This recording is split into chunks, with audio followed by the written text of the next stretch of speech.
Our last method for solving systems of two equations with two unknowns is called the elimination method. And the goal here is, so our first step, let me turn on a pen. Our first step is to multiply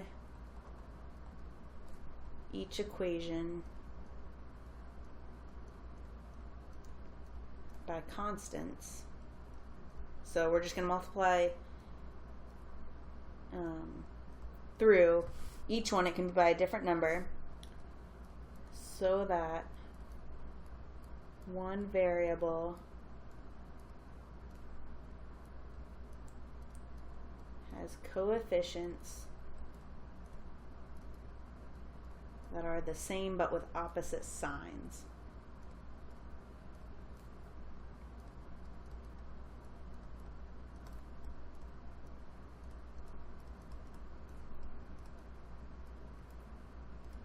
So for example, maybe we want the x's, the coefficient, the number in front of the x, to be 12 and negative 12, or whatever. We want them to be the same number but with opposite signs.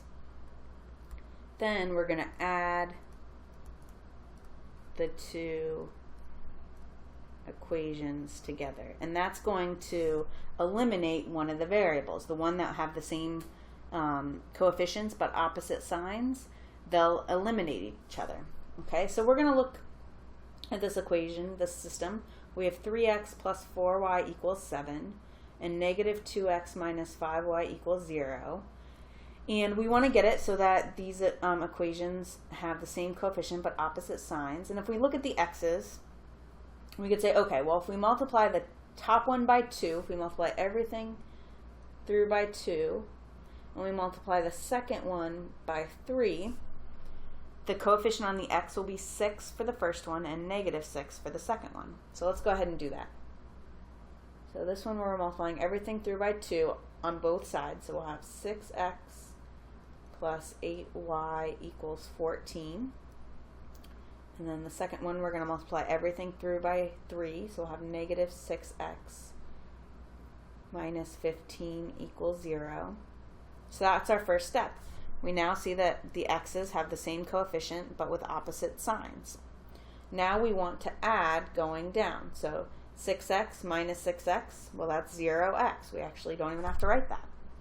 Then we have 8y, this should be minus 15y, and that gives us negative 7y.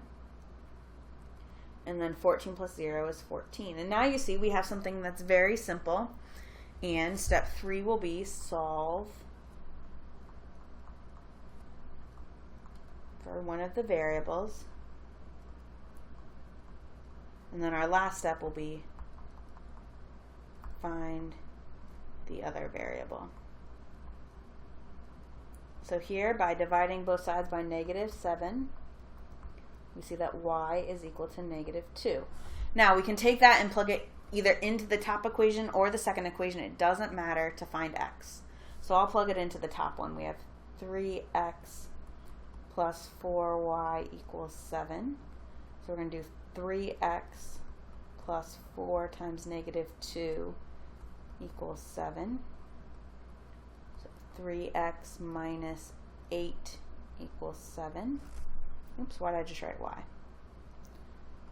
7. So I'm going to add 8 to both sides. And that will give us 3x equals 15. And now I'll just divide both sides by 3. So our x equals 5. So our solution is 5, negative 2.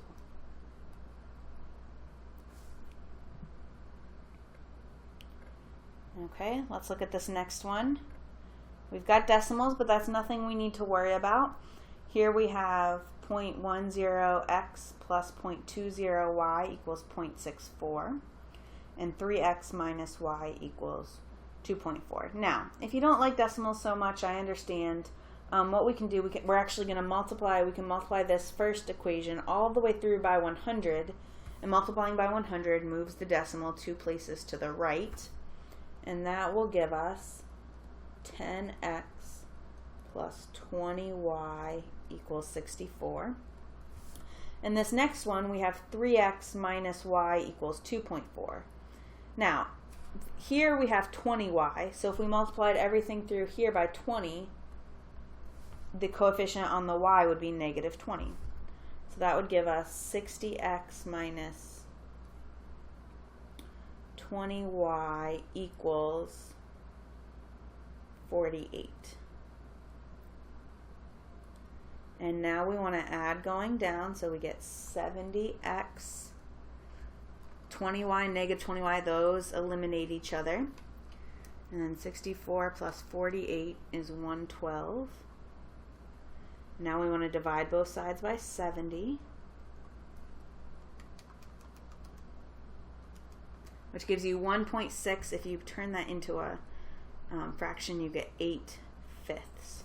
So now we can plug that into either equation. You can plug it in before you multiply anything. So let's use the second equation, 3x minus y equals 2.4.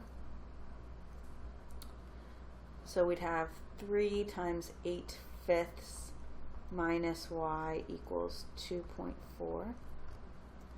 So 3 times 8/5, and since everything else is in decimals, it wouldn't hurt to have left that as a decimal. When you multiply that, you get 4.8 minus y equals 2.4. So now I'm going to subtract 4.8 from both sides. So we get negative y equals negative 2.4. Divide both sides by negative 1, and I get y equals 2.4. So our solution, our x was 1.6 and our y is 2.4.